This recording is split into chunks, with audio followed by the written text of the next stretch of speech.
Bem, sobre o popularmente conhecido coronavírus, nós vamos conversar com o Dr. Rodrigo Garcia Todaro. Para começar, doutor, quais as principais informações que se pode passar sobre esse vírus que está preocupando o mundo todo?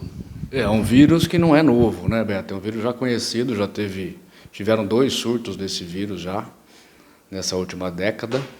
E o que está assustando é porque está tendo uma disseminação global, mundial, e a OMS decretou uma pandemia, né, nos últimos 2 dias para cá. É preocupante porque isso pode ter uma transmissão local, ou seja, no próprio país, de pessoa para pessoa, que não esteja vindo de fora. E o que se preocupa é que a gente nunca teve um coronavírus no país, né? Sempre foram em países de fora, na Ásia, no Oriente, e a gente não sabe como vai se comportar num país tropical, como é que ele vai se comportar aqui, né? Essas são as grandes preocupações. Agora, doutor, quais as pessoas que correm mais risco? É pela faixa de idade, a criança, o idoso? O que tem se visto nos últimos estudos, os pacientes que tiveram esses casos, né, de óbitos, pacientes idosos e com doenças crônicas, pacientes com cardíacos, pacientes diabéticos, com doenças crônicas pulmonares.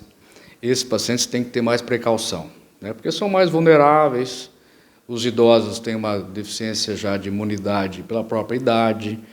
Então, a letalidade do vírus, a mortalidade acima de 80 anos é maior, e essas pessoas com esses grupos de risco que a gente fala. Doutor, a gente vive num país em que gripe, dengue, muitas pessoas se confundem alguma vez. É bom se preocupar com os sintomas que o coronavírus possa trazer para essa pessoa, e quais são eles? Então, Beto, os sintomas são muito parecidos com uma gripe comum. Febre, tosse, desconforto respiratório, dor torácica. Então, não tem como diferenciar muito pelos sintomas clínicos a diferença entre o coronavírus e um vírus sazonal ou H1N1, por exemplo. O que nós temos que ficar atentos são esses pacientes que tiveram contato com alguém que veio de fora do país, ou casos confirmados, né? E pessoas que têm essa predisposição já, né? De uma doença de base, já com maior idade, e os sintomas são os mesmos. Então, nós vamos ter muita confusão, né, a partir de agora, dos casos de coronavírus, de casos de gripe comum, casos, né, de resfriado, porque nós estamos entrando na época do inverno brasileiro, que já começaram os casos de gripe. Gripe comum, que a gente está acostumado a ver. E o coronavírus acabou vindo numa fase também que a gente já estava tendo os casos de gripe aqui no Brasil. Então, isso vai ser mais um fator confundidor a mais. As pessoas não estão ainda se adaptando como deveriam à vacina contra a gripe, né? Há muitos fake news que falam mal da vacina, o que acaba até prejudicando campanhas. A vacina, ela pode ajudar a pessoa a ter uma imunidade menor? A vacina vai começar a ser aplicada daqui a alguns dias? É bem importante esclarecer. A vacina que a gente faz anualmente naqueles grupos de risco, pacientes acima de 60 anos, gestantes, com doenças de base, é exclusivamente para o vírus influenza, que circula anualmente no inverno. O coronavírus não tem ainda vacina disponível. E essa vacina não protege contra o coronavírus. Importante que se diga isso. Não tem vacina para o coronavírus ainda. Qual a intenção do governo? Aplicar a vacina mais cedo, um mês antes, para proteger a população da gripe. Porque aí a gente já sabe, se o paciente for protegido com a vacina da gripe, provavelmente, se ele tiver um quadro gripal, nós vamos começar a pensar mais num coronavírus, não numa gripe comum ou no H1N1, porque esse paciente já foi vacinado. Então, é bom que se vacine por esse motivo. Agora, doutor, como que a pessoa deve se cuidar? Quais os cuidados no dia a dia para não pegar o coronavírus ou qualquer outro tipo de gripe também? São cuidados básicos de higiene que, né, sempre nós deveríamos ter e agora foi mais intensificado pela mídia.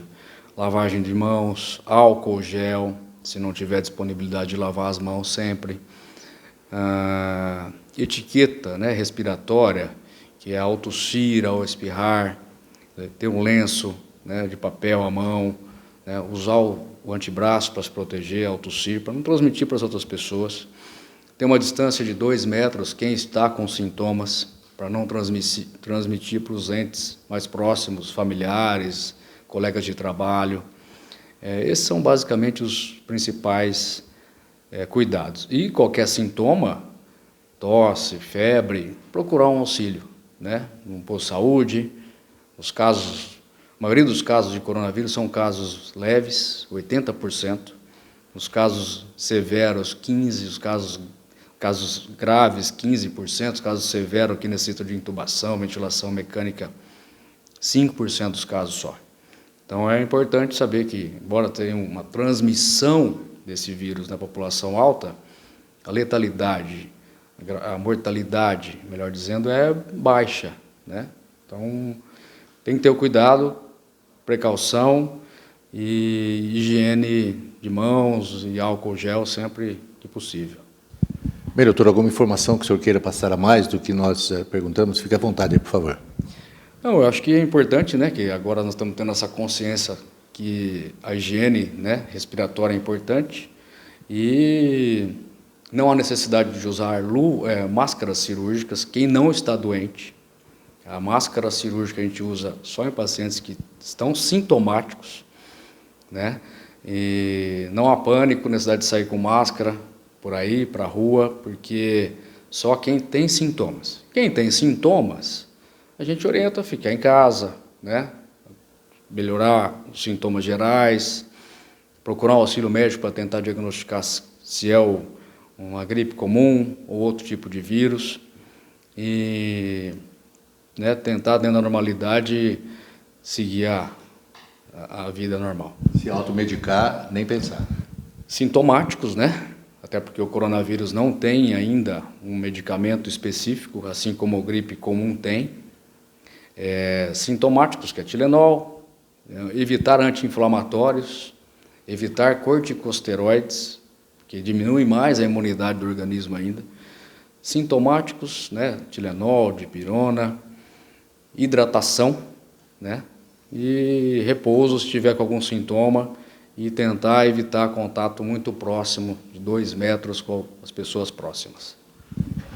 Bem, nós conversamos aí com o doutor Rodrigo Garcia Todaro. Obrigado, doutor, por ter nos atendido e obrigado pela gentileza. Obrigado a vocês, Beto. Estamos à disposição sempre.